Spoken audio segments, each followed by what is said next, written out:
नमस्कार दोस्तों, एक बार फिर से आपका स्वागत है हमारे Hindi news channel news 555 days में। दोस्तों, जैसा कि आपको बताते चले कि अभी आप देख रहे हैं हाल के दिनों में हमारे बिहार की राजनीति तथा अगर प्रशासनात्मक देखा जाए तो स्थितियां बहुत अच्छी नहीं है। अगर देखा जाए तो एक तरफ कटिहार में हुई घटना बिहार के राजनीति को कलंकित कर रही है, तो दूसरी तरफ यहाँ पर भागलपुर के पीपरपैंती की घटना भी चर्चा में बनी हुई है।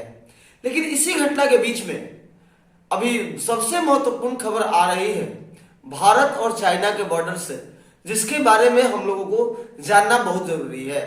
क्योंकि दोस्तों, हमारा घर तभी सलामत रह सकता है जब हमारा बॉर्डर सुरक्षित रहे। और हाल के दिनों में बनी जो राजनीतिक स्थितियां हैं, ये साबित करती हैं कि आने वाले समय में चाइना जैसे देशों से हमारे देश भारत को हमेशा खतरा होता रहेगा। जैसा कि आपने देखा था कि पिछले अभी कुछ ही साल पहले गलवान के हिंसक झड़प में लगभग 20 भारतीय सैनिकों को हाथ धोना पड़ा। वहीं चीन के भी लगभग 80 के लगभग में सैनिक मारे गए थे। लेकिन चलबाज चीन ने कभी भी इस सच्चाई को स्वीकार नहीं किया। दोस्तों, आपको बताते चले कि ठीक इसी तरह की एक घटना 8 दिसंबर को घटी और 8 या 9 दिसंबर के बीच में जिस तरह से गलवान के तर्ज पे एक झड़प हुई थी, उसी तर्ज पे झड़प हो रही है। दोस्तों, सबसे आश्चर्य की बात तो ये है कि जो चीनी फौज है ये राइफल का इस्तेमाल नहीं कर रही, ये बुलेट का इस्तेमाल नहीं कर रहे हैं।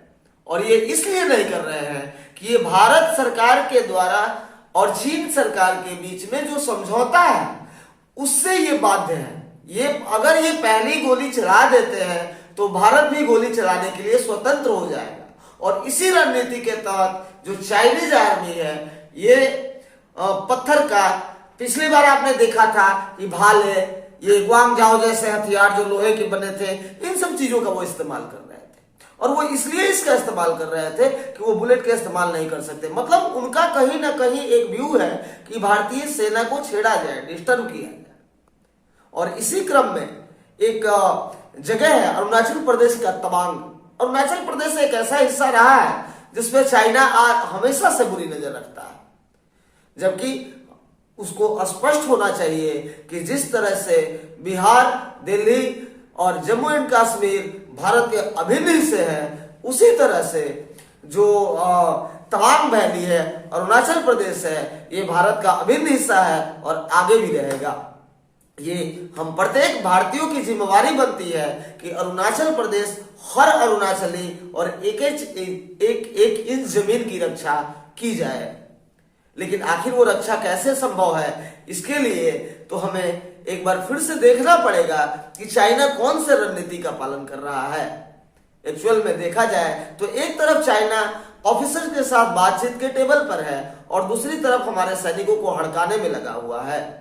इसका मतलब क्या समझा जाए, अगर देखा जाए तो आपको एक ही बात समझ में आएगा कि भारत के विकास से चाइना को सबसे ज्यादा चिढ़ है। क्योंकि भारत एक ऐसा देश रहा है कि किसी समय में कभी भी किसी भी देश के ऊपर ना हमला किया है और ना ही उसके अनुशासनात्मक मामलों में हस्तक्षेप किया है। लेकिन चीन को भारत की तरह की रास नहीं आ रही है और वो विभिन्न मुद्दों के द्वारा भारत को उलझाना चाहता है। आपको बता दें कि अरुणाचल प्रदेश से होकर भारत और चाइना के बीच में मैकमोहन रेखा गुजरती है और वहां पर एक पॉइंट है जहां पे एक्चुअल में भारत का और ये चीन का सीमा विवाद बहुत लंबा है। और ये इसलिए लंबा है कि पूरे भारत लगभग 3346 किलोमीटर की जो बाउंड्री है वो चीन और भारत एक दूसरे से शेयर करते हैं। और ये जो बाउंड्री है ये पूरे 3 कमांडों में बटी हुई है। अब उसी में अलग अलग हिस्सों पर हमेशा चाइना दादागिरी के तौर पे जब चाहे तब अपना हिस्सा बता देता है, उसके सैनिक घुस के चले आते हैं। अगर देखा जाए तो हाल के दिनों में ऐसी घटनाएं और ज्यादा बढ़ी हैं। एक तरफ से देखा जाए तो ये घटनाएं विकसित भारत से चाइना के डर को दिखाती हैं। चाइना को ऐसा डर है कि कहीं भारत अगर टेक्नोलॉजी में डेवलप हो गया तो हमारी साख पूरे विश्व पटल पर गिरेगी। इसी हिसाब से देखा जाए तो भारतीय सेना जो है एक प्रोफेशनल आर्मी है और कभी भी किसी भी देश के ऊपर हमला करते हुए नहीं पाई गई है, अपनी सुरक्षात्मक कार्रवाई करती है। और इन्हीं सेक्टरों में हुआ यूं कि अरुणाचल प्रदेश के तवांग सेक्टर में लगभग बहुत सारे चीन के जवान, भारत के जवान गश्त करने गए और उसी क्रम में जो चाइनीज जवान गश्त करने आए थे उन्होंने भारतीय जवानों पर पत्थर और ईंट से हमला किया, जिसमें लगभग हमारे 20 जवान घायल हो गए। उसके ठीक विपरीत अगर देखा जाए तो आज वर्तमान में जब ये मैं खबर पढ़ रहा हूं, इससे लगभग 3 घंटे पहले सेम उसी जगह पर भारतीय सेना ने चीनी सेना के लगभग 300 जवान जो गश्त कर रहे थे उनको उन्हीं के अंदाज में खदेड़ दिया। और इसी के अनुसार हमारी सेना ने अपने रणनीति में साफ कर दिया है कि वही होगा जो जैसी चाइनीज आर्मी हमारे साथ करेगी। अगर चाइनीज आर्मी हमारे साथ प्रोफेशनल तरीके से पेश नहीं आती है तो हम भी उनके साथ वैसे ही कार्रवाई करने को बाध्य हैं।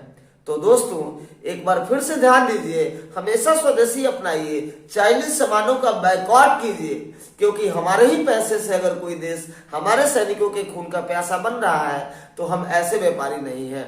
Rakesh Kumar Pandey, news 555 days, Patna.